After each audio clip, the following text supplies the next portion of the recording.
A millionaire was walking through the park when something unexpected happened.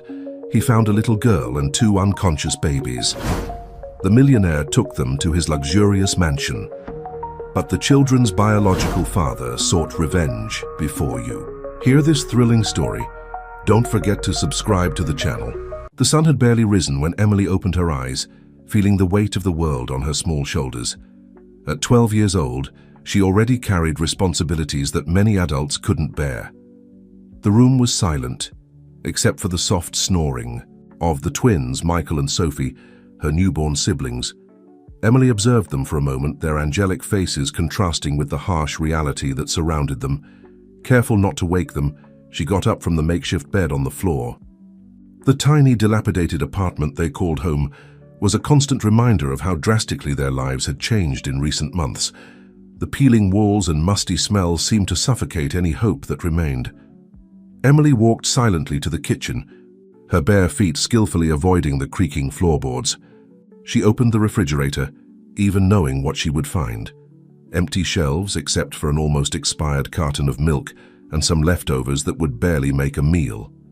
Her stomach growled, reminding her that she hadn't eaten properly in days.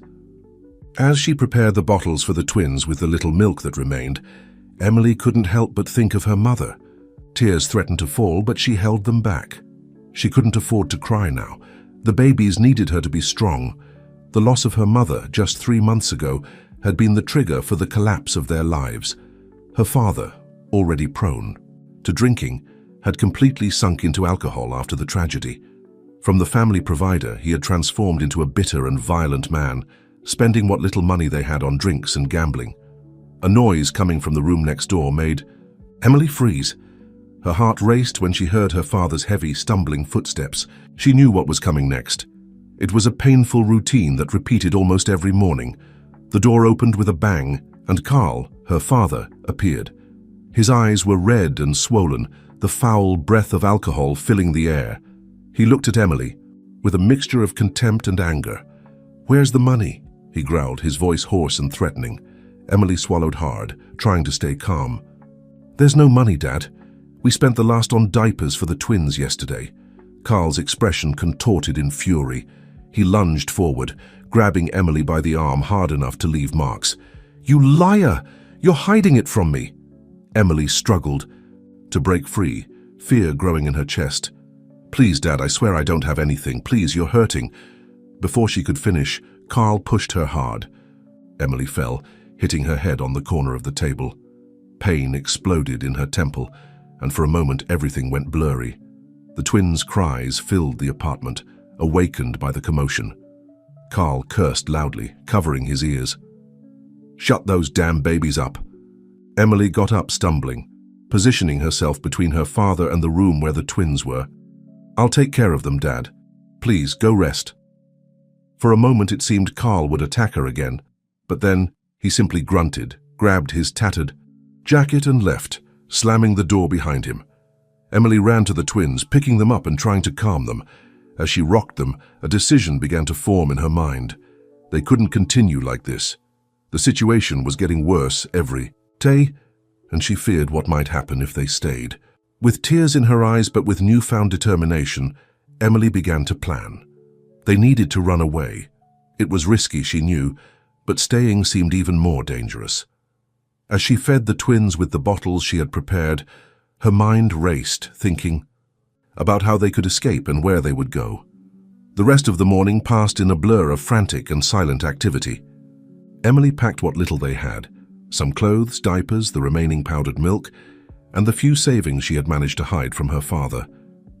Everything fit into a single old backpack. When afternoon came, Emily looked out the window, observing the busy street below. The world out there seemed vast and scary, but it also offered the promise of a new beginning. She took a deep breath, trying to gather all the courage she possessed. "Come on, Michael and Sophie," she whispered to the twins who looked at her with their big, innocent eyes. "Let's find a better place for us." With the babies secure in an improvised stroller and the backpack on her back, Emily opened the apartment door. She hesitated for a moment, looking back one last time. This place, despite everything, was the only home she knew, but she knew that a true home wasn't a place, but the people she loved. And now, her home was Michael and Sophie. With one last sigh, Emily closed the door behind her. The dark hallway of the building seemed endless, but each step took her away from danger and she hoped towards a better future. Carefully descending the stairs, Emily tried not to think too much about what she was leaving behind, or the challenges they would certainly face. She focused only on the next step, the next breath, the next moment. Upon reaching the street, the noise and movement of the city hit her like a wave. Cars honking, people talking, the distant sound of a siren. Everything seemed amplified. Emily felt small and vulnerable, but also strangely free. "Where do we go?" she muttered to herself, looking both ways down the street. She didn't have a concrete plan, just the certainty that they needed to get as far away as possible. Deciding on a direction, Emily began to walk. Each step took her further from the apartment, from her father, from the life she knew. But it also took her toward the unknown, toward an uncertain future, but one full of possibilities. The city streets stretched out before her, a labyrinth of concrete and hope. Emily knew that the challenges they would face would be enormous. 3 children alone in the big city with no money, no certain destination. But looking at Michael and Sophie asleep in the stroller, she felt a wave of determination. "We'll be okay," she promised quietly, more to herself than to the twins. "I'll take care of you no matter what happens." The sun was starting to set when Emily realized they had been walking for hours. The familiar streets of her neighborhood had long since been left behind, replaced by unknown avenues and imposing buildings that seemed to touch the sky. Michael and Sophie slept peacefully in the improvised stroller, oblivious to the uncertain journey they were undertaking. Emily felt her arms aching from pushing the stroller and her legs tired from the long walk. Her stomach growled, reminding her that she hadn't eaten since morning, but the determination in her eyes didn't waver. Each step was a step away from danger, away from her father's violent hands and the apartment that had long ceased to be a home. The city lights began to come on, painting the streets with an artificial glow that both fascinated and frightened Emily. She had never been alone on the street at night, much less with 2 babies in her care. The reality of her situation began to weigh on her young shoulders. "Where do we go now?" she muttered to herself, observing the people around her. Hurried executives returning home, couples holding hands, groups of friends laughing loudly. Everyone seemed to have a place to go, a certain destination. Everyone except her. It was then that Emily spotted a park across the street. It was a green oasis amid the city's concrete, with leafy trees and wooden benches that looked inviting. She decided it would be a good place to rest and rethink her next steps. Carefully, she crossed the busy street, keeping her eyes alert to cars and protecting the stroller with her body. Upon reaching the park, she immediately felt calmer. The noise of the city seemed to diminish there, muffled by the trees and the soft sound of a nearby fountain. Emily found a bench partially hidden by bushes and decided it would be a good place to spend the night. It wasn't ideal, she knew, but it was the best she could do at the moment. Carefully, she settled Michael and Sophie, still asleep, on the bench, using the backpack as an improvised pillow. Sitting next to her siblings, Emily finally allowed herself to relax a little. The tears she had held back all day began to flow. Silently, she cried for the mother she had lost, for the father who had become a stranger, for the childhood that had been stolen from her. But mostly she cried for the uncertain future that awaited her and the twins. "Mum," she whispered to the starry sky that was beginning to appear, "what do I do now?" As if in response, Sophie began to whimper. Emily quickly dried her tears and turned her attention to her sister. "Shh, it's okay, Sophie, I'm here." Picking up the baby, Emily realized she needed to be changed. With a sigh, she opened the backpack and took out one of the few diapers they had brought. As she cared for Sophie, her mind worked furiously, trying to devise a plan. They needed food, a safe place to sleep, and eventually, help. But who would help 3 children alone? Emily knew that if the authorities found them, they would probably be separated and sent to different foster homes. The idea of losing Michael and Sophie made her heart clench. "I won't let that happen," she promised quietly, hugging Sophie to her chest. "We'll stay together no matter what." The night wore on and the park became increasingly empty. Emily fought against sleep, determined to stay alert to protect her siblings. Every sound made her jump, imagining her father or police coming after them. It was then that she heard footsteps approaching. Her heart raced and she instinctively bent over the twins, trying to hide them with her body. The footsteps got closer, and Emily held her breath. "Hello?" a gentle voice called out. "Is anyone there?" Emily hesitated, torn between fear and hope that it might be someone willing to help. Slowly, she raised her head. A middle-aged woman was standing a few feet away, holding a shopping bag. Her eyes widened when she saw Emily and the babies. "Oh my God, are you okay?" the woman asked, taking a step forward. Emily didn't respond immediately, still unsure about trusting this stranger. The woman seemed to understand her hesitation. "My name is Sarah," she said softly. "I work at the homeless shelter nearby. Do you need help?" The words shelter and help made Emily falter. Part of her wanted to trust, to accept the offer of assistance. But the fear of being separated still dominated her. "We're fine," Emily finally replied, her trembling voice betraying her insecurity. "We're just resting for a bit." Sarah looked at her with a mixture of concern and understanding. "I see, but it's not safe to stay here at night, especially with babies. The shelter has family rooms. You could spend the night there, have a hot meal." The mention of food made Emily's stomach audibly growl. Sarah smiled gently. "Look, you don't have to decide now. How about coming with me just to eat? Something? No commitment. If you want to leave afterwards, that's fine." Emily bit her lip, considering the offer. Her protective instinct screamed not to trust anyone, to run away. But the reality of their situation, hunger, fatigue, the cold that was starting to set in, spoke louder. After a long moment, Emily slowly nodded. "Okay, just to eat." Sarah's smile widened. "Great, the shelter is just 2 blocks from here. Can I help with the stroller?" Reluctantly, Emily allowed Sarah to hold one side of the stroller as they walked. The journey was made in silence, Emily constantly looking around, ready to flee at the slightest sign of danger. When they arrived at the shelter, Emily was surprised. It wasn't the dark and scary place she had imagined, but a well-maintained building with welcoming lights shining through the windows. "Welcome," Sarah said, opening the door.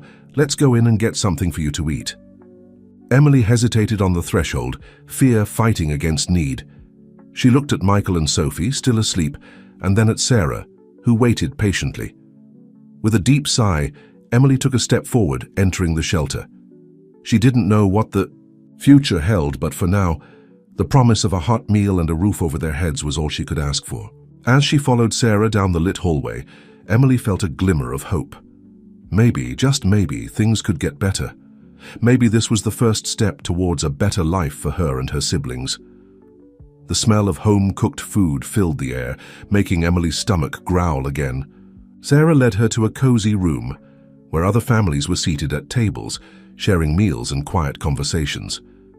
"I'll get something for you to eat," Sarah said with a gentle smile. "Why don't you settle over there?" She pointed to an empty table, in the corner. Emily nodded, still cautious but grateful for the kindness. Carefully, she maneuvered the stroller to the indicated table, checking on the twins once more. Michael was starting to stir, probably sensing the smell of food. As she waited, Emily observed the other people in the dining room. There were entire families, single mothers with children, and even some elderly individuals. Everyone looked tired. But there was an air of relief on their faces, as if this place represented a safe harbor in the midst of a storm. Sarah returned with a tray loaded with food, a steaming plate of pasta with sauce, fresh bread, and even a small salad. There were also 2 prepared bottles for the twins. "Here you go," she said, placing the tray on the table. "Eat as much as you want. There's more if you need it." Emily felt tears forming in her eyes, moved by the first genuine display of kindness she had experienced in months. "Thank you," she whispered, her voice choked with emotion. Sarah smiled, gently placing a hand on Emily's shoulder. "You don't Need to thank me, dear, that's what we're here for. She paused as if carefully considering her next words. When you're done eating, we can talk about how we can help you and your little siblings, okay? No pressure, just a conversation. Emily nodded, still unable to speak. Sarah gave one last encouraging smile before moving away to help other newcomers. Alone at the table, Emily looked at the food in front of her, then at Michael and Sophie, who were now both awake and restless. With a deep sigh, she picked up Michael, offering him the bottle. As she fed the twins, Emily allowed herself, for the first time since leaving home, to relax a little. The warmth of the shelter, the smell of food, and Sarah's kindness had created a temporary bubble of safety. She knew there was still a long road ahead, that this meal and this moment of peace were just the beginning. But for the first time in a long time, Emily felt a spark of hope. Maybe, just maybe, they had found a place where they could start over. As she ate slowly, savoring each bite, Emily observed the people around her. She saw smiles exchanged between strangers, heard words of comfort being shared, witnessed small acts of kindness that seemed to illuminate the environment. And there, on that night in the shelter, surrounded by strangers who seemed willing to help, Emily began to believe that maybe, just maybe, the future wasn't as scary as it seemed. That maybe there was a place for her and her siblings in this vast and often cruel world. With a full stomach and the twins asleep again, Emily allowed herself a small smile. Tomorrow was still uncertain, but at least for tonight, they were safe. And for now, that was enough. Dawn arrived silently at the shelter, its first rays of light creeping through the windows and gently touching Emily's sleeping face. She opened her eyes slowly, momentarily disoriented by the unfamiliar environment. Then memories of the previous night flooded her mind. The escape, the park, Sarah, the shelter. Emily sat up quickly, her heart racing as she searched for Michael and Sophie. She sighed in relief when she saw them sleeping peacefully in an improvised crib next to her bed. Sarah had insisted they spend the night at the shelter, assuring Emily that no one would bother them and that they would be safe. Despite the relative comfort of the bed and the sense of security provided by the shelter's walls, Emily had barely slept. Her mind was filled with worries about the future and painful memories of the past. Every time she closed her eyes, she saw her father's anger-contorted face, heard the screams, felt the fear. A soft knock on the door interrupted her thoughts. "Emily," Sarah's gentle voice called. "Can I come in?"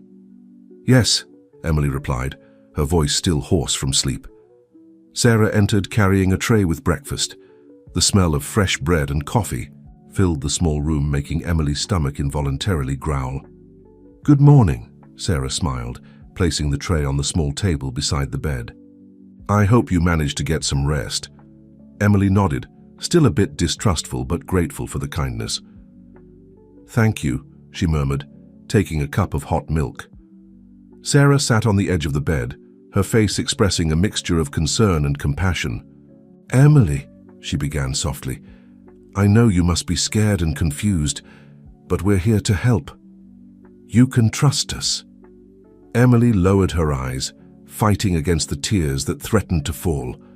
Part of her desperately wanted to trust, to share the burden she carried, but the fear of losing her siblings, of being separated, still paralyzed her. I can't," she finally whispered. "If we tell the truth, they'll separate us. I can't lose Michael and Sophie. They're all I have left." Sarah sighed, understanding the depth of Emily's fear. "I understand your fear, dear, but running away isn't the solution. You need help, a stable home, adults who can properly care for you."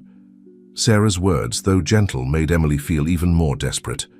"I can take care of them," she insisted, her voice trembling. "We just need a place to stay, maybe a job. I can do this." Sarah looked at Emily with a mixture of admiration and sadness. "You're incredibly strong and brave, Emily. What you've done to protect your siblings is remarkable. But you're also a child. You deserve to have a childhood. Go to school, play. And Michael and Sophie need care that you alone can't provide." Sarah's words hit Emily like a punch to the stomach. Deep down, she knew Sarah was right. The last 24 hours had shown how unprepared she was to care for 2 children on the streets. But the idea of giving up, of handing over control to strangers, was terrifying. "What will happen to us?" Emily asked, her voice almost a whisper. Sarah moved closer, placing a comforting hand on Emily's shoulder. "First, we'll make sure you're safe and well cared for. We have social workers who can help find the best solution for all three of you. The goal is always to keep families together, if possible." Emily absorbed Sarah's words, her heart torn between fear and a faint hope. At that moment, Michael began to whimper, waking from his sleep. Emily immediately got up to pick him up, her maternal instincts overriding any other concern. Sarah silently observed as Emily calmed Michael, murmuring sweet words and gently rocking him. The love and care Emily had for her siblings was evident. "You're a great sister, Emily," Sarah said softly. "Michael and Sophie are lucky to have you. But all three of you deserve more than just surviving. You deserve a chance to thrive." Emily looked at Sarah, her eyes full of unshed tears. "I'm afraid," she finally admitted. "What if they separate us? What if my father finds us?" The mention of her father made Sarah frown. "Emily, your father, did he hurt you?" Emily hesitated, but something in Sarah's gentle expression made her feel she could trust her. Slowly, she nodded. Since she was gone, he changed. He drinks a lot. He gets violent." Sarah took a deep breath, controlling her own emotion at the revelation. "Thank you for telling me, Emily. This is very important. I promise we'll do everything we can to keep you safe and together." At that moment, Sophie also woke up, her cries joining Michael's. Sarah stood up. "I'll go get the bottles for them. Why don't we have breakfast together and talk more? No pressure, just to better understand how we can help." Emily nodded, grateful for Sarah's kindness and patience. As the woman left the room, Emily looked at the twins, her heart overflowing with love and concern. "It's going to be okay," she whispered, more to herself than to the babies. "We'll stay together, I promise." The rest of the morning passed in a blur of conversations, tears, and surprisingly, even some moments of laughter. Sarah introduced Emily to Dr. Richard, a kind social worker who asked questions about her family situation, always careful not to push too hard. As Emily shared more details about her life, the loss of her mother, her father's alcoholism, the months of neglect and abuse, she felt as if a huge weight was being lifted from her shoulders. For the first time in a long time, she wasn't alone with her secrets and fears. "Emily," Dr. Richard said gently after hearing her story, "you've shown incredible courage, but now it's time to let adults help. We'll do everything we can to keep you and your siblings together and safe." The promise of help, of safety, was almost too much for Emily to absorb. Part of her still wanted to run, to protect the twins from the world. But another part, a part that grew with each moment spent in the shelter, longed to be a child again, to have someone taking care of her too. As the day progressed, Emily observed the other children in the shelter. Some were playing, others reading or drawing. All seemed to have found a moment of peace amid their own storms. Seeing this, Emily felt a spark of hope ignite in her chest. In the afternoon, Sarah brought news that made Emily's heart leap. "We found a foster family willing to take all three of you," she announced with a smile. "It's an experienced couple who have cared for many children. They have a spacious house in the suburbs with a large backyard. And most importantly, they're willing to take you and the twins together."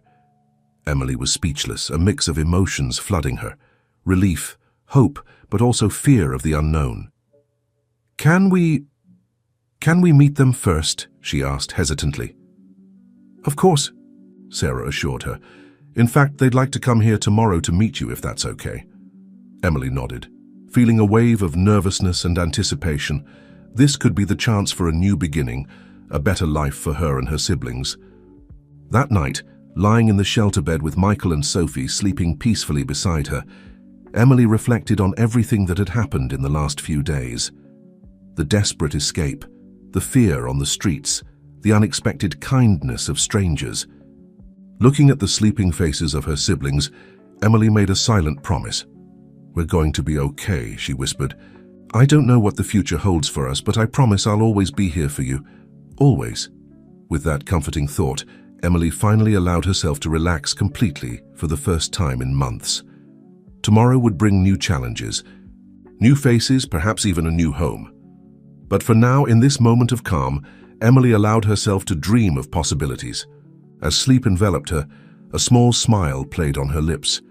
The future, once so frightening, now seemed to shine with a light of hope, and Emily was ready to embrace it, no longer alone, but with the support and care that she and her siblings so deserved. The sun had barely risen when Emily woke up, her heart beating fast with the prospect of the day ahead. Today, she and the twins would meet the family that could become their new temporary home. The mixture of anxiety and hope she felt was almost palpable. Sitting on the bed, Emily observed Michael and Sophie still asleep. Their angelic little faces, free of worries, contrasted with the whirlwind of emotions she was experiencing. What would this new family be like? Would they really be kind and understanding, as Sarah had said? And more importantly, could they trust them? A soft knock on the door interrupted her thoughts. It was Sarah, bringing breakfast and a warm smile. "Good morning, Emily," she greeted, placing the tray on the small table. "How are you feeling today?" Emily shrugged, unable to put into words the whirlwind of emotions she felt. Sarah, noticing her hesitation, sat down next to her on the bed. "It's normal to be nervous," she said gently. "But remember, we're here to help. The Johnson family is very experienced and loving. I'm sure you'll get along well." Emily nodded, picking up a cup of hot chocolate from the tray. The warmth of the drink seemed to calm her nerves a bit. "What are they like?" she asked timidly. Sarah smiled. "Well, Mr. David Johnson is a music teacher at a local school. Mrs. Lisa Johnson is a pediatric nurse. They have a 14-year-old adopted daughter, Lucy. They're wonderful people who have fostered several children over the years." Emily absorbed the information, trying to imagine what it would be like to live with this family. A small spark of hope began to grow in her chest. The next few hours passed in a blur of preparations. Emily bathed the twins, dressed them in the best clothes they had, donated by the shelter, and tried to tame her own rebellious hair. She wanted to make a good first impression, even though part of her still feared getting too attached to this possibility. Shortly before noon, Sarah appeared again, her face lit up with an emotional smile. "They're here, Emily. They're waiting in the visiting room. Are you ready?" Emily took a deep breath, looking at Michael and Sophie in her arms.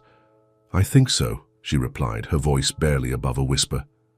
With hesitant steps, Emily followed Sarah through the shelter corridors. Each step seemed to echo in her ears, amplifying her anxiety. Finally, they reached a closed door. Sarah gave one last encouraging smile before opening it. The visiting room was cozy, with comfortable sofas and toys scattered in a corner. But Emily's eyes were immediately drawn to the couple sitting on the main sofa. Mr. Johnson was a middle-aged man with a gentle smile and kind eyes behind thin-framed glasses. Beside him, Mrs. Johnson emanated an aura of calm and affection, her face lighting up at the sight of the children.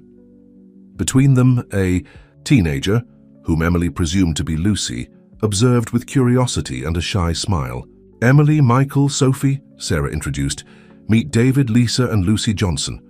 There was a moment of silence, broken only by Sophie's soft babbling. Then, Mrs. Johnson stood up, slowly approaching with outstretched hands. "Hello, dears," she said, her voice soft and comforting. "It's a pleasure to finally meet you." Emily, still holding the twins protectively, took a small step forward. "Hi," she murmured, her voice trembling. Mr. Johnson joined his wife, his warm smile never faltering. "We know you must be scared, Emily," he said gently, "but we want you to know that we're here to help. Not to replace your family, but to offer a safe home for as long as you need." Something in the sincerity of his words made Emily relax a little. She looked at Sarah, who nodded encouragingly, and then back at the Johnsons.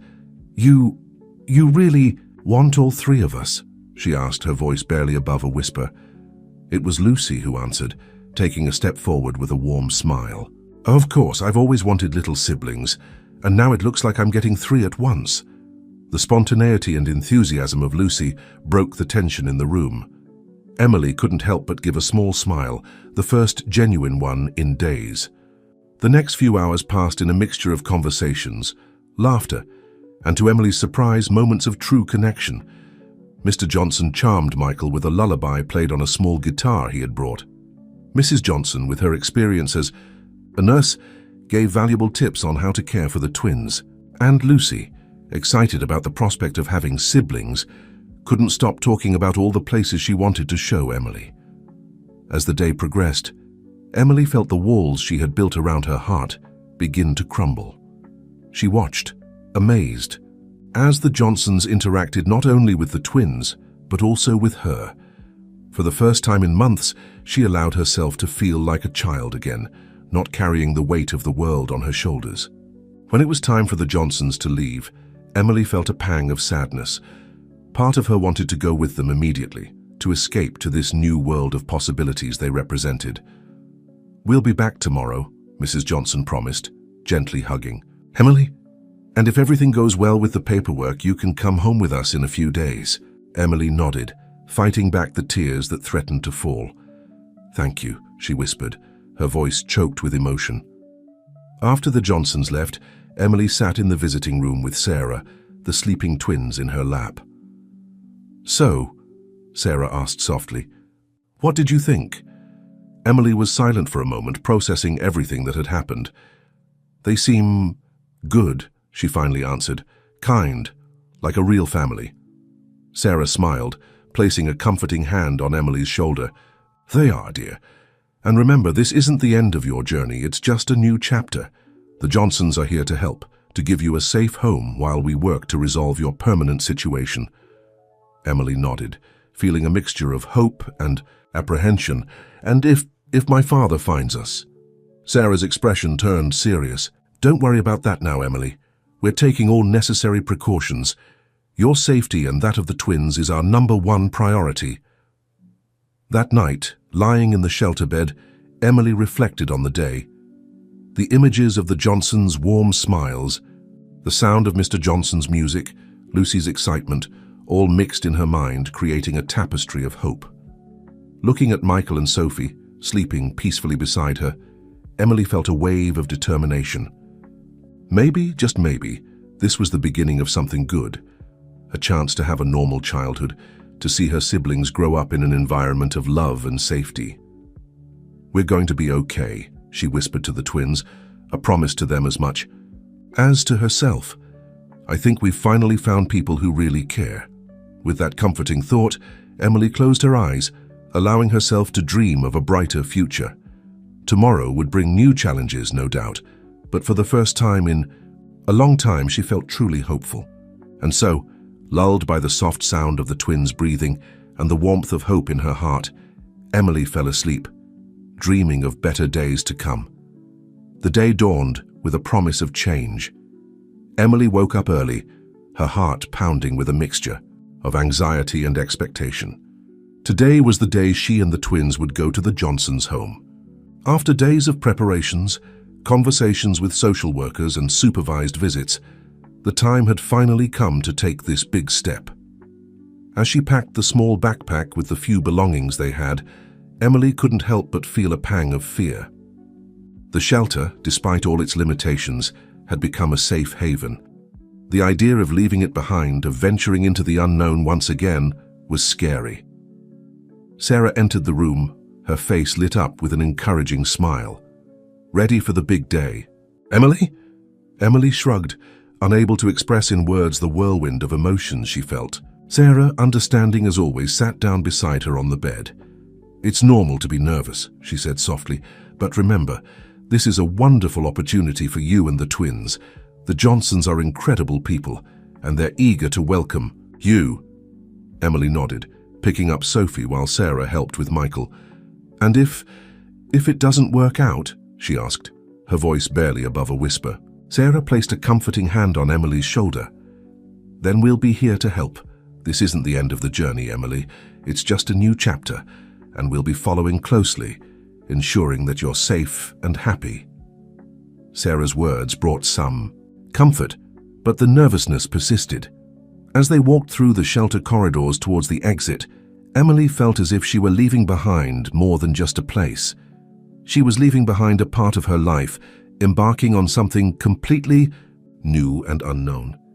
At the shelter entrance, the Johnsons waited with warm smiles. Mr. Johnson immediately offered to carry the backpack, while Mrs. Johnson approached to help with the twins. Lucy, excited as always, couldn't stop talking about all the plans she had for when they got home. "We have a room all prepared for you," she said, her eyes shining with excitement. "Mom even painted the walls a light blue like the sky." Emily tried to smile, but the lump in her throat made it difficult to respond. She cast one last look at the shelter, at Sarah waving from the door, before getting into the Johnsons' car. The trip to the Johnsons' house was a mixture of contemplative silence and soft conversations. Mr. Johnson occasionally pointed out interesting places through the window, while Mrs. Johnson maintained a calm conversation, clearly trying to make Emily feel at ease.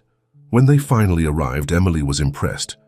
The Johnsons' house was spacious and welcoming, with a large front garden full of colorful flowers. Lucy practically jumped out of the car, eager to show everything to Emily. "Come on, come see your room," she exclaimed, gently taking Emily's hand and pulling her along. The room was more beautiful than Emily could have imagined. The walls were indeed a soft blue, decorated with cloud and bird stickers. There was a comfortable bed for her and 2 new cribs for the twins. In one corner, a bookshelf full of books and toys waited to be explored. "Do you like it?" Mrs. Johnson asked softly, entering the room with Michael in her arms. Emily nodded, speechless. It was more than she had ever had, more than she had ever dreamed of having. The reality of the situation began to sink in, bringing with it a wave of emotions that she struggled to contain. The rest of the day passed in a blur of new experiences. Lunch was a delicious home-cooked meal, something Emily hadn't experienced in months. Mr. Johnson showed her the small music studio in the basement, promising to teach her to play an instrument if she wanted. Mrs. Johnson patiently guided her through the twins' routine, showing where the diapers, clothes, and food were. At night, after a quiet dinner and a relaxing bath, Emily found herself lying in her new bed, the twins sleeping peacefully in the cribs beside her. The silence of the house was different from the shelter, deeper, more personal. She could hear the soft clinking of dishes being washed in the kitchen, the distant sound of a television somewhere in the house. It was in this moment, alone with her thoughts, that the emotions finally overflowed. Emily began to cry silently, tears of relief, fear, hope, and longing mixing on her pillow. A soft knock on the door made her swallow her sobs. Mrs. Johnson entered quietly, her face a mask of concern when she saw Emily's tears. "Oh dear," she murmured, sitting on the edge of the bed. "Is everything okay?" Emily tried to speak, but the words got stuck in her throat. Mrs. Johnson, with a gentleness that reminded Emily of her mother, pulled her into a hug. "I know it's a lot to process," she said softly, stroking Emily's hair. "You must be missing your mom, aren't you?" Emily nodded against Mrs. Johnson's shoulder, the tears now flowing freely. I just wish she was here," she sobbed, "that none of this had happened."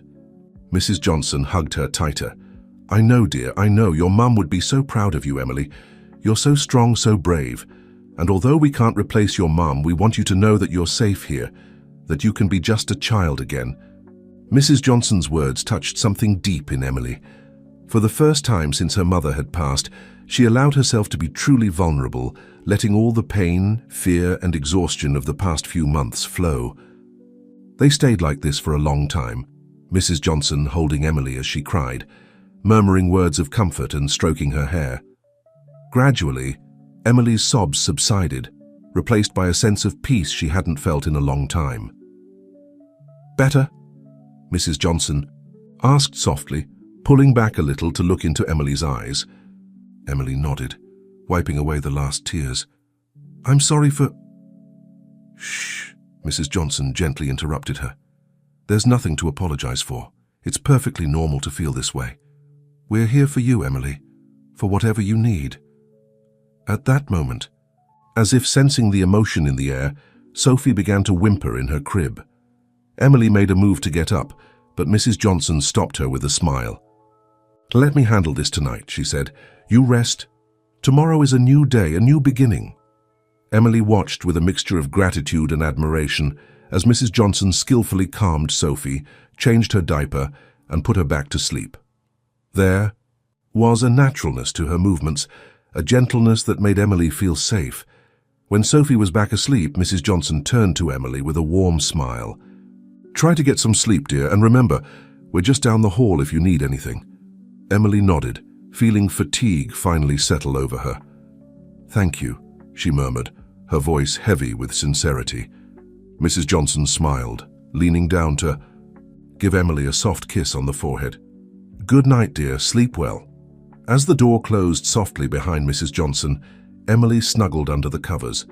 The room, which had seemed strange and intimidating not long ago, now emanated a sense of comfort and safety. Looking at the cribs where Michael and Sophie slept peacefully, Emily felt a wave of hope. Maybe, just maybe, they had found a true home, a place where they could be children again, where they could grow surrounded by love and care. With that comforting thought, Emily closed her eyes, letting herself be lulled by the welcoming silence of the house. Tomorrow would bring new challenges, no doubt, but for the first time in a long time she felt truly hopeful. And so, cradled by the promise of better days, Emily fell asleep, dreaming of a future full of possibilities. The days that followed were an emotional roller coaster for Emily. Each morning brought with it a mixture of expectation and apprehension as she tried to adjust to her new reality in the Johnsons' home. The daily routine was very different from what Emily was used to. There was no longer a need to wake up before dawn to take care of the twins alone.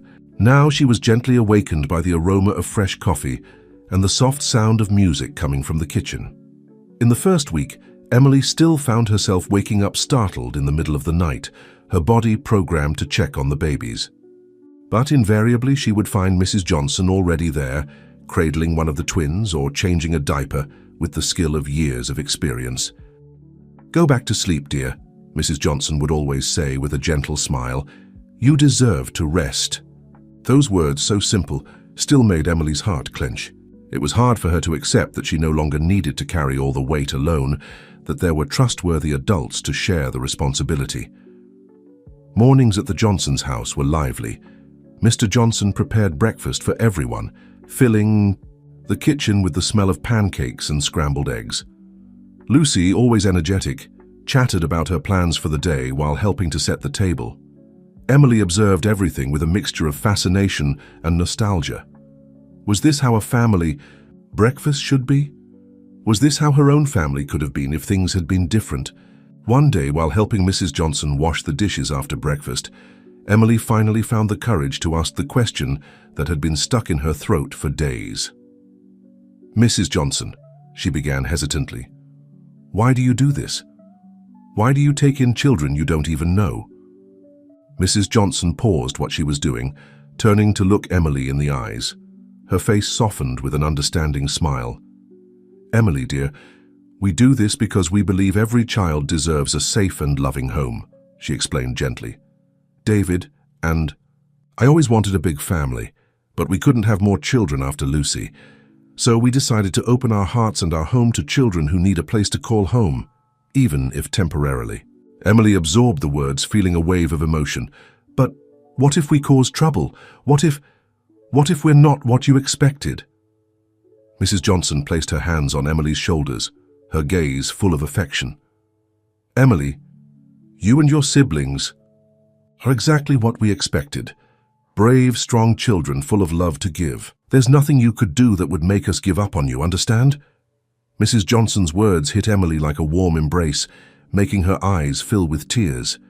She nodded, unable to speak, and let herself be enveloped in a comforting hug. As the days passed, Emily began to feel more at ease in the Johnsons' home. She discovered that Mr. Johnson had a special talent for making Michael laugh, and that Mrs. Johnson knew exactly how to soothe Sophie during her nighttime colic. Lucy became a constant companion, always eager to include Emily in her activities. They spent hours in the backyard, playing with the twins or just talking under the shade of the big tree in the center of the garden. It was during one of these sunny afternoons that Lucy asked a question that caught Emily by surprise. "Emily," she began absent-mindedly playing with a fallen leaf, "what was it like before? You know, with your real family?" Emily felt her heart skip a beat. She hadn't talked much about her past since arriving at the Johnsons. Part of her wanted to avoid the subject, to pretend that her life had always been like this. But looking at Lucy's curious and caring face, Emily felt a sudden urge to share. "It was different," she said softly, her eyes fixed on Michael and Sophie playing nearby. "When Mom was alive, things were good. She was kind and loving, always singing to us, but after she got sick..." Emily's voice trailed off, the memories flooding back. Lucy scooted closer, placing a comforting hand on her arm. "You don't have to talk about it if you don't want to," Lucy said gently. Emily shook her head. "No, it's okay. I think I need to talk about it." She took a deep breath before continuing. "After Mom died, Dad changed. He started drinking a lot. He'd get angry easily, sometimes violent. There were days when we didn't have enough to eat because he'd spent all the money on alcohol." Lucy listened in silence, her eyes wide with sympathy and a hint of shock. "I tried to take care of Michael and Sophie the best I could," Emily continued, her voice barely above a whisper. "But it got harder and harder. That's when I decided we had to leave." "You're so brave," Lucy said, her voice filled with admiration. "I don't know if I could have done what you did." Emily gave a small, sad smile. "I didn't feel brave. I was terrified, but I knew I had to protect them." They sat in silence for a moment, the weight of Emily's story hanging in the air. Then Lucy did something unexpected. She leaned over and gave Emily a tight hug. "I'm glad you're here now," Lucy said, her voice muffled against Emily's shoulder. "You're safe here and you're not alone anymore." Emily felt tears prick her eyes, but for once they weren't tears of sadness or fear. They were tears of relief, of gratitude for this unexpected friendship and the sense of belonging she was slowly beginning to feel. As they pulled apart, Lucy's face lit up with an idea. "Hey, want to learn how to make friendship bracelets? I can teach you."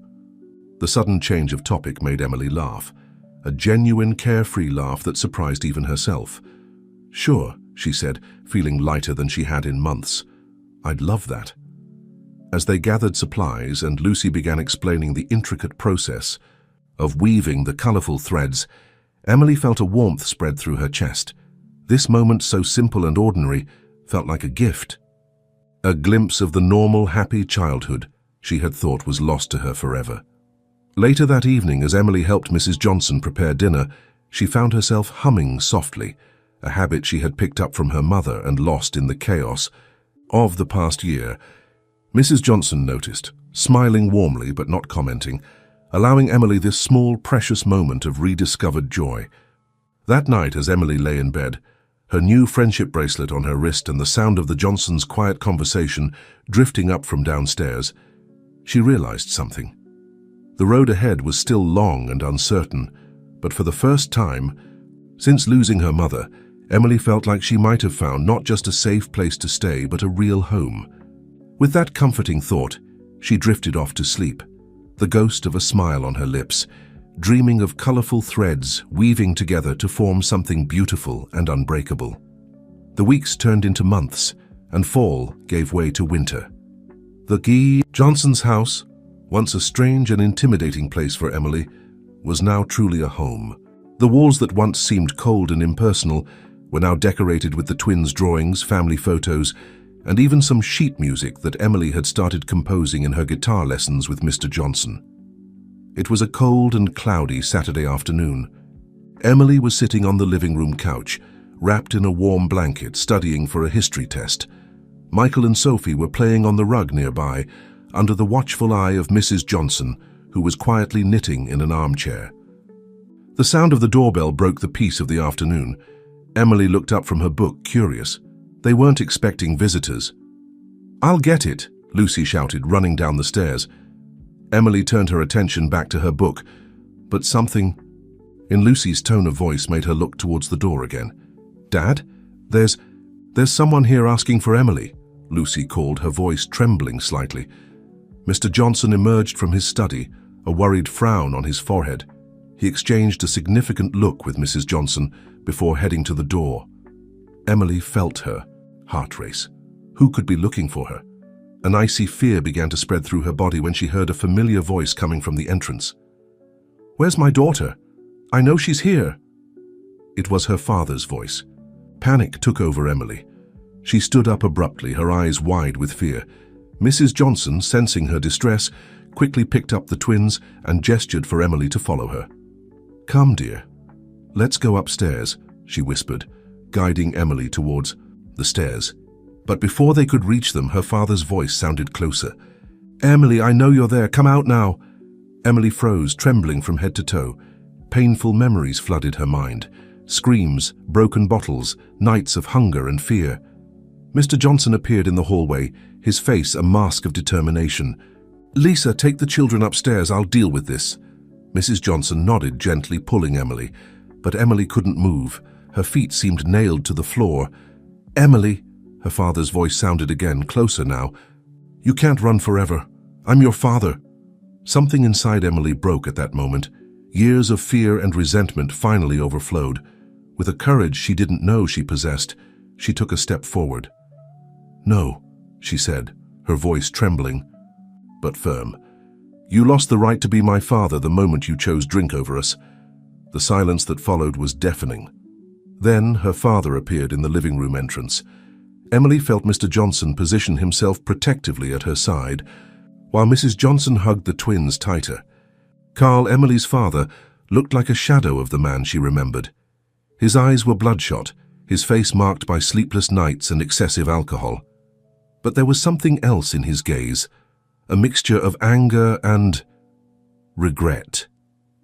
"Emily," he said, his voice hoarse, I came to take you back, to come home." Emily felt tears burn her eyes, but she refused to let them fall.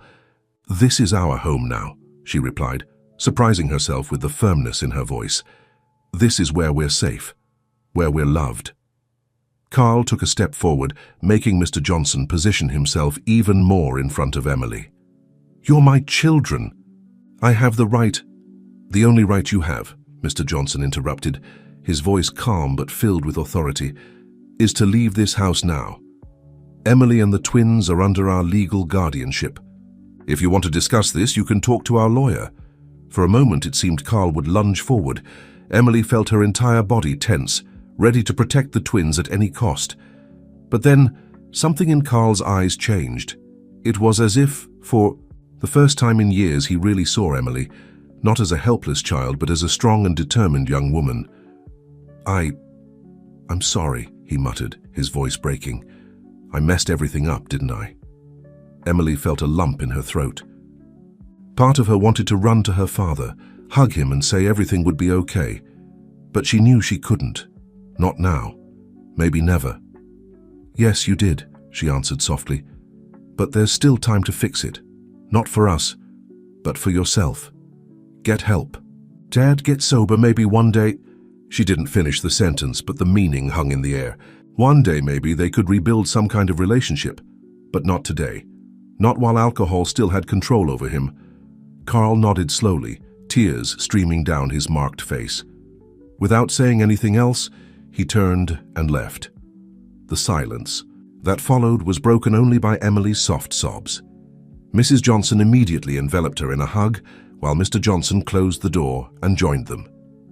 "You were so brave, dear," Mrs. Johnson murmured, stroking Emily's hair. Lucy, who had observed everything in silence, approached with teary eyes. "Emily, are you okay?" Emily took a deep breath, looking at her family. The Johnsons, the twins, Lucy. She wasn't okay, not completely. The encounter with her father had unearthed emotions she thought she had overcome. But she was safe. She was loved. "I will be," she answered honestly. That night, after a quiet but comforting dinner, Emily found herself in the music studio with Mr. Johnson. Without saying a word, he handed her the guitar. Emily began to play, letting her emotions flow through the music. The notes, initially sad and hesitant, gradually transformed into a melody of hope and resilience. When she finished, she looked at Mr. Johnson, surprised to see tears in his eyes. "Emily," he said softly, "you just composed your first complete song." In that moment, Emily realized that despite the pain and challenges, she was growing, evolving, becoming stronger every day. The encounter with her father, although painful, had been a turning point. She was no longer the scared girl who had run away months ago. She was a survivor, an artist, a sister, a daughter. As Mr. Johnson hugged her, Emily felt a sense of peace settle in. The past would always be part of her, but it wouldn't define her. Her future, bright and full of possibilities, was just beginning, and with each note she played, each smile from the twins, each hug from the Johnsons, Emily knew she was on the right path. The path home, the path to herself. Spring arrived, bringing with it not only the blooming of flowers in the Johnsons' garden, but also a blossoming in Emily's life. The months that followed the encounter with her father were of profound transformation and growth. The day dawned sunny, a perfect Saturday for the picnic the family had planned in the local park. Emily woke up early, excited about the prospect of a day outdoors. As she came down the stairs, she was greeted by the aroma of fresh bread and the cheerful sound of the twins babbling in the kitchen. "Good morning, sunshine," Mrs. Johnson greeted, handing Emily a cup of hot chocolate. "Ready for our big day?" Emily smiled, accepting the drink gratefully. "I can't wait," she replied, watching Mr. Johnson cradling the twins while trying, without much success, to prepare sandwiches with one hand. "Hey, Emily!" Lucy entered the kitchen carrying a picnic basket. "Guess who's joining us today?" Before Emily could answer, the doorbell rang. Lucy ran to answer, returning moments later accompanied by Julia, the friend Emily had made on her first day of school. "Hi, Emily," Julia greeted cheerfully. "I hope you don't mind that I accepted the invitation." Emily felt her heart warm. Months ago, the idea of having a friend, let alone one who wanted to spend time with her outside of school, seemed like a distant dream. Now it was her reality. The park was full of families enjoying the sunny day. The Johnsons found a perfect spot under a large tree, spreading out the picnic blanket and organizing the food. Michael and Sophie, now almost 2 years old, ran around on the grass, their laughter echoing in the air. As she watched the scene, Emily felt a wave of gratitude. A year ago, her life was so different, full of fear, uncertainty, and responsibilities too heavy for her young shoulders. Now, here she was, part of a loving family, with friends, and the freedom to simply be a teenager. "What are you thinking about?" Mr. Johnson asked, sitting down next to Emily. She smiled, picking up a sandwich. "About how everything has changed. About how grateful I am for you all." Mr. Johnson put his arm around Emily's shoulders, giving her an affectionate hug. "We're the ones grateful for you, Emily. You've brought so much joy to our family." After lunch, while the adults rested, Emily, Lucy, and Julia decided to take a walk around the park. The three were walking, chatting, and laughing when Emily spotted something that made her stop abruptly. Not far away, sitting on a bench, was her father. Emily's heart raced, a mixture of conflicting emotions flooding her chest.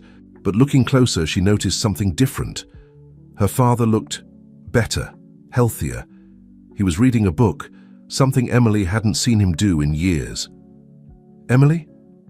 Is everything okay?" Julia asked, noticing the sudden change in her friend. Emily took a deep breath, making a decision. "Yes, I need to do something. Can you give me a minute?" Lucy, realizing what was happening, nodded understandingly.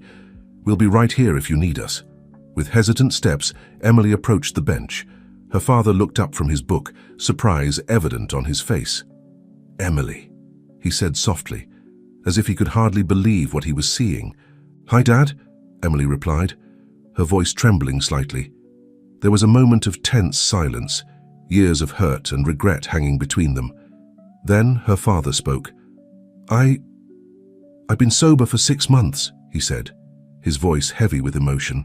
"I'm in treatment, attending meetings. I wanted to look for you, but I didn't know if I had that right." Emily felt tears forming in her eyes. "I'm happy for you, Dad," she said honestly. "I'm so sorry, Emily," her father continued, tears streaming down his face. "For everything. I know I can't undo what I did, but I'm trying to be better. For myself. For you all." Emily nodded, unable to speak. Part of her wanted to hug him, to say everything would be all right. But another part, the part that still carried the scars of the past, kept her cautious. "It's a start," she finally said. Maybe Maybe one day we can try to rebuild something, but it takes time." Her father nodded, understanding. "I understand. And I'll wait as long as necessary. I just want you to know that I'm proud of you, Emily. You're stronger than I ever was." With a heavy heart but somehow lighter, Emily said goodbye and returned to where Lucy and Julia were waiting. The friends hugged her silently, offering comfort without words. Back at the picnic, Emily shared the encounter with the Johnsons. Their reaction was one of support and understanding, reaffirming that they would be by her side, regardless of what the future held. Later that night, after a dinner filled with lively conversations and laughter, Emily found herself in the music studio. Her fingers danced over the guitar strings, creating a melody that spoke of pain, hope, and renewal. Mr. Johnson appeared in the doorway, silently observing for a moment before entering. "That's new," he commented, sitting down next to Emily. "Inspired by today's events?" Emily nodded. "It's about growing up, about forgiving but not forgetting, about finding strength in unexpected places." Mr. Johnson smiled, proud.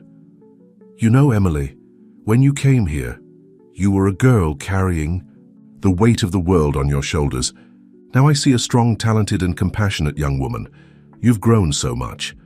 Emily felt the tears return, but this time they were tears of gratitude and joy. "It's thanks to you all. You gave me a home, a family. You showed me what unconditional love is. And you taught us about resilience, courage, and the power of sibling love," Mr. Johnson replied, hugging her. "We're all stronger together." That night, lying in her bed, Emily reflected on the day. The encounter with her father, though emotionally charged, hadn't shaken her as she feared.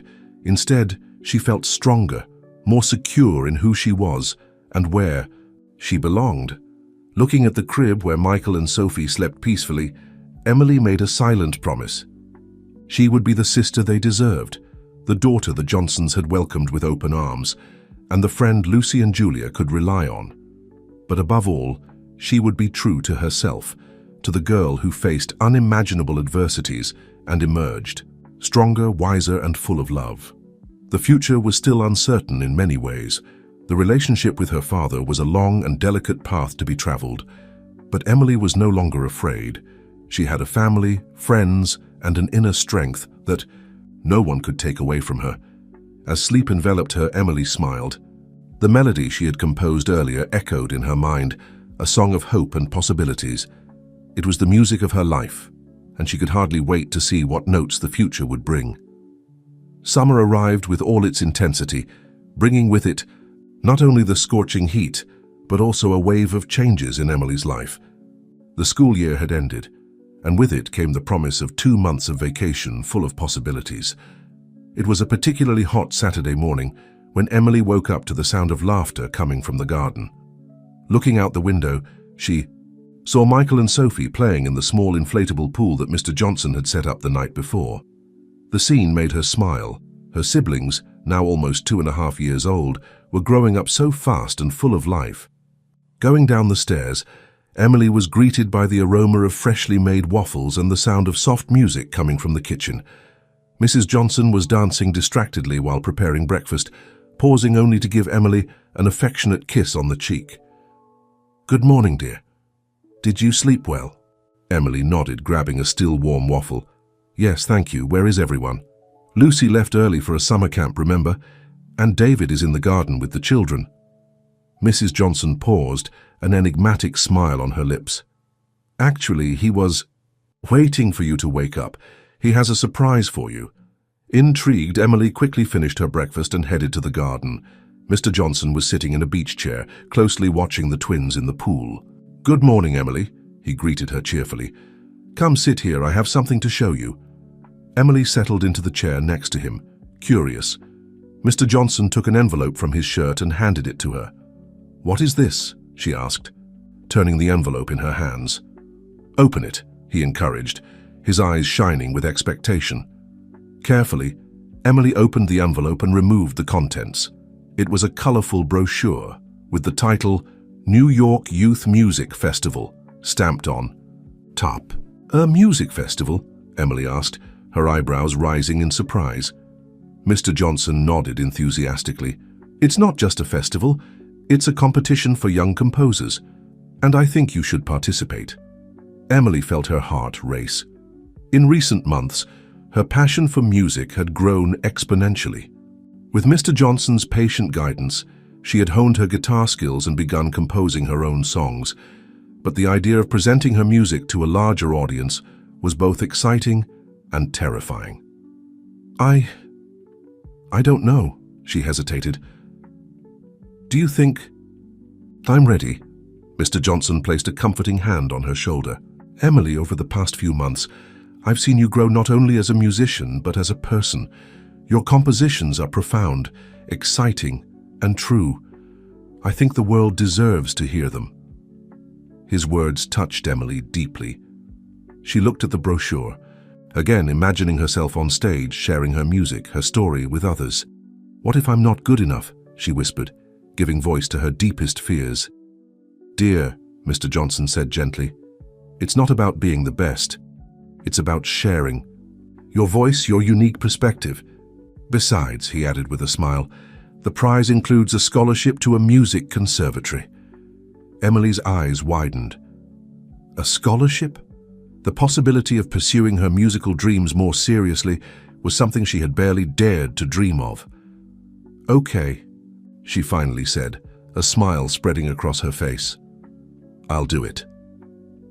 The following weeks were a whirlwind of activity. Emily spent hours in the music studio, composing, practicing, perfecting. The music she was creating was a sonic tapestry of her journey, from the initial fear and despair to the hope and love she found with the Johnsons. The whole family got involved in the project. Lucy helped choose the perfect outfit for the performance. Mrs. Johnson prepared special snacks to keep Emily energized during long practice sessions, and even the twins contributed in their own way, offering hugs and encouraging smiles when Emily felt frustrated. A week before the festival, Emily received an unexpected visit. Her father, still in recovery but visibly better than the last time she had seen him, appeared at the Johnsons' door.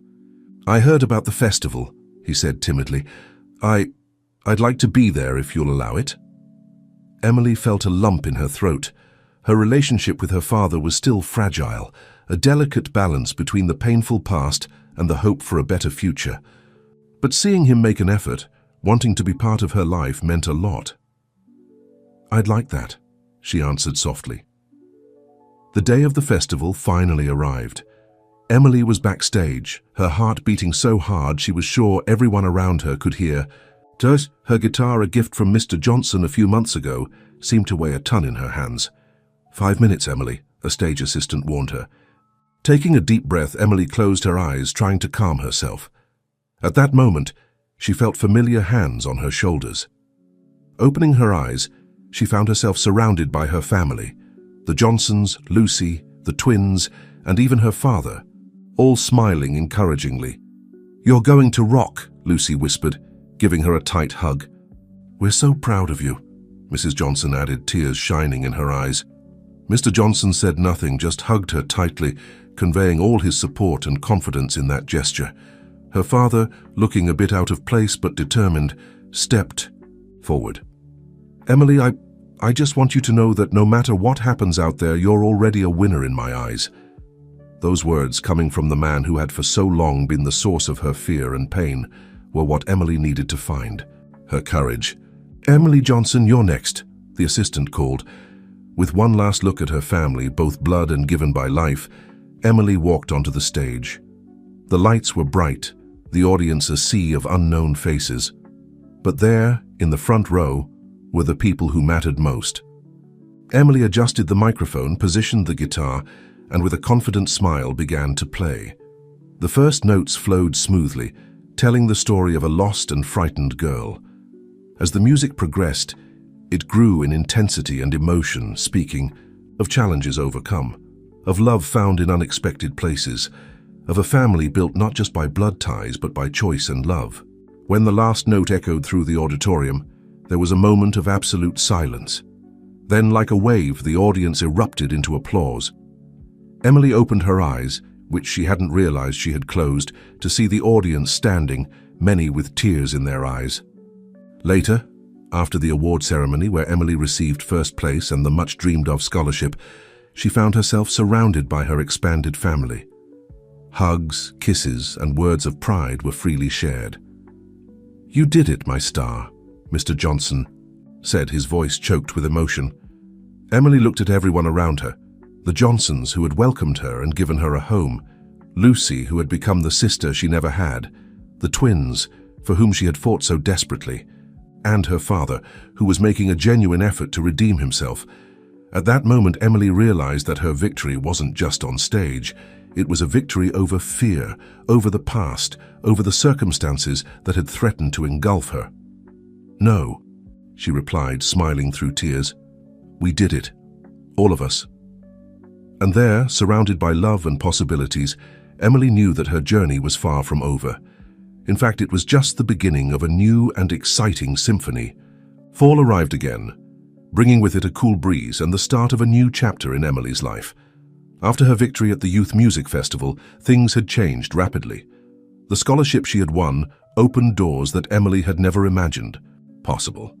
It was a Monday morning, and the Johnsons' house was in an uproar. Today was Emily's first day at the New York Conservatory of Music, one of the most prestigious institutions in the country. Emily stood in front of the mirror, nervously adjusting the strap of her new backpack. The reflection staring back at her was of a confident young woman, so different from the frightened girl who had arrived at the Johnsons' house just over a year ago. "Emily, breakfast is on the table." Mrs. Johnson's voice sounded from downstairs. With one last look in the mirror and a deep sigh, Emily descended the stairs. The kitchen was a whirlwind of activity. Mr. Johnson was preparing sandwiches for lunch. Lucy was trying to feed the twins, now almost 3 years old and full of energy, and Mrs. Johnson was serving freshly made pancakes. "Good morning, Rockstar," Mr. Johnson joked, handing Emily a wrapped sandwich. "Ready to conquer the world of music?" Emily laughed, but her stomach did a somersault of nervousness. "I think so," she replied, grabbing a pancake. Mrs. Johnson approached, affectionately adjusting the collar of Emily's blouse. "You're going to do wonderfully well, dear. Remember, you earned your place there. You deserve this." The words of encouragement helped calm Emily's nerves, but not completely. This was a whole new world for her, full of possibilities, but also of unknown challenges. After breakfast, as Emily prepared to leave, Michael and Sophie ran up to her, their little faces serious. "Emmy going way?" Michael asked, his big eyes full of concern. Emily's heart melted. Kneeling down to be at the twins' level, she hugged them tightly. "Just for a few hours, little ones. I promise I'll be back to play with you later." Sophie, always the more expressive of the two, gave Emily a wet kiss on the cheek. "Bring music for us?" Emily laughed, wiping away a stubborn tear. "Of course. Princess, I'll bring lots of music for you." With one last hug to the whole family, Emily set off on her new adventure. The conservatory was an imposing building, with its classic architecture and corridors that echoed with melodies from various instruments. Emily felt small and a little lost as she navigated the hallways, looking for her first class. As she turned a corner, she collided with someone dropping her sheet music on the floor. "Oh, sorry," she exclaimed, bending down to collect the papers. "It's okay, it was my fault too," replied a male voice. Emily looked up and found herself face to face with a pair of smiling green eyes. The boy, who appeared to be about her age, had messy dark hair and a guitar hanging on his back. "I'm Peter," he introduced himself, extending his hand to help her up. "You're new here, aren't you? I've never seen you before." Emily nodded, feeling her cheeks blush slightly. "Yes, I'm Emily. It's my first day." "Oh, cool. What instrument do you play?" "Guitar," Emily replied, feeling a little more at ease. "And you?" Peter smiled, patting his own guitar. "We're instrument buddies then. Hey, what's your first class? I can show you where it is if you want." Grateful for the friendly offer, Emily showed her schedule to Peter. To her surprise and relief, she discovered that they would share several classes. As the day progressed, Emily found herself immersed in a world of music theory, advanced guitar techniques, and music history.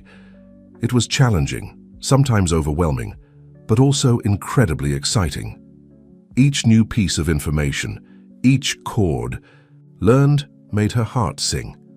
During lunch, Peter introduced her to his group of friends, Maria, a talented pianist, Lucas, a passionate violinist, and Anna, a vocalist with an angelic voice. Sitting with them in the cafeteria, sharing stories and laughter, Emily felt a sense of belonging that went beyond her adoptive family.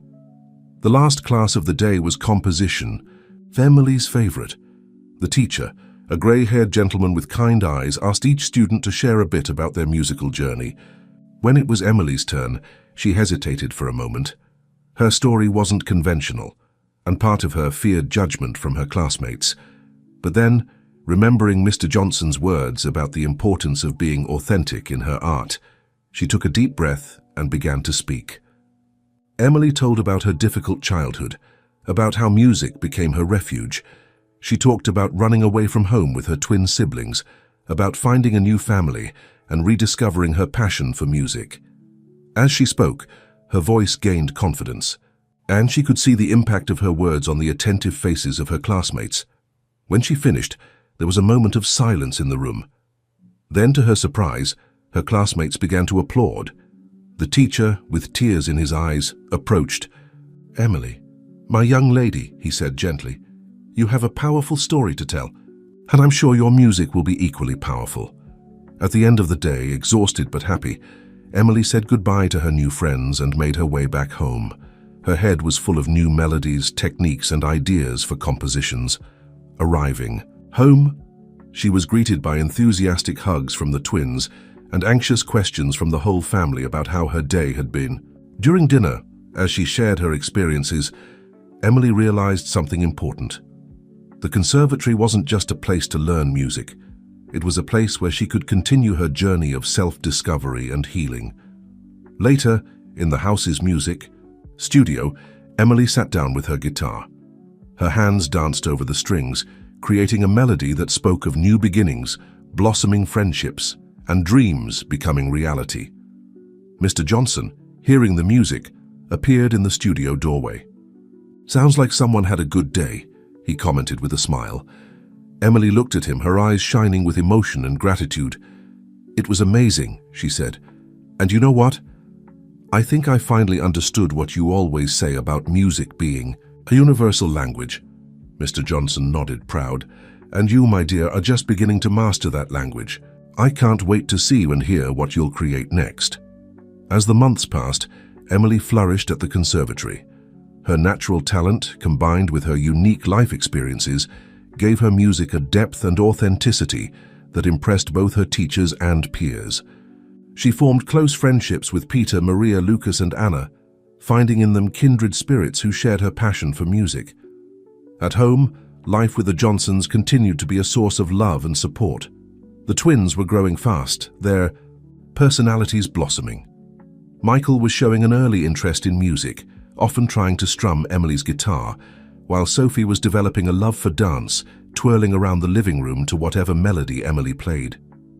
One evening, as Emily was working on a new composition in the studio, she heard a soft knock on the door.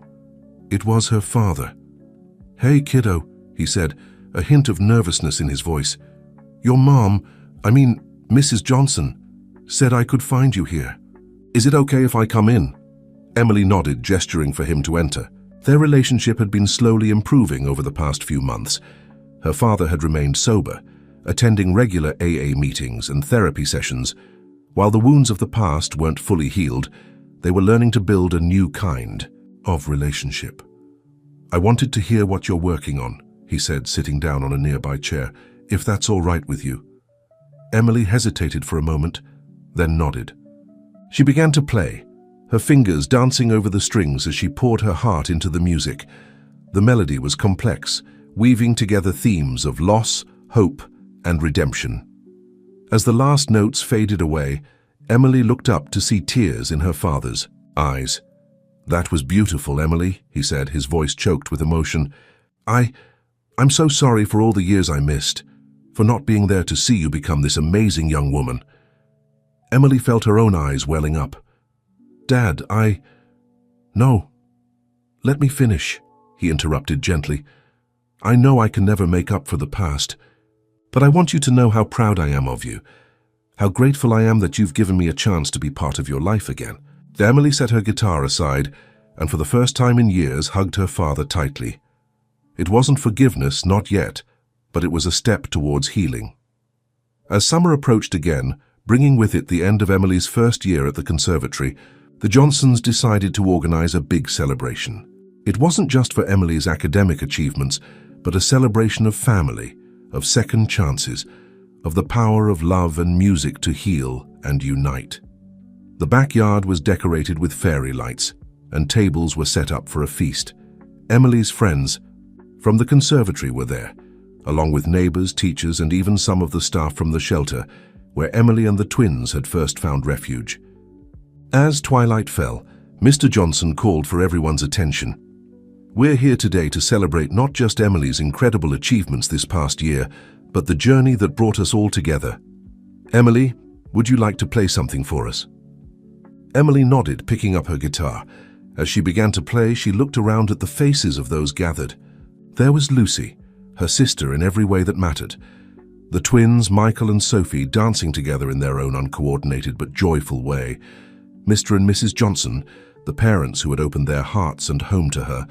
Her father, sober and present, a small smile on his face. Her friends from the conservatory who had become like family. The melody she played was one of hope and gratitude. As the final notes faded, applause erupted from the gathering. Emily smiled, feeling a sense of belonging and purpose she had once thought impossible. "Thank you all for being here," she said, her voice strong and clear. "A year ago, I couldn't have imagined this moment. But thanks to the love, support, and second chances I've been given, I'm here. And I'm excited for what the future holds." As the party continued into the night, filled with laughter, music, and the warmth of family and friends, Emily knew that her journey was far from over. There would be challenges ahead, new heights to reach, and more music to create. But she was ready to face it all, surrounded by the love and support of her chosen family. The story of Emily, Michael, and Sophie, once lost and afraid, had transformed into a symphony of hope, resilience, and the enduring power of love. And as Emily looked up at the star-filled sky, she knew that this was just the beginning of their beautiful melody. If this story touched you, consider supporting us with a donation here on YouTube through the Super Thanks option. What may be little to you means a lot to us, and we will keep creating more stories.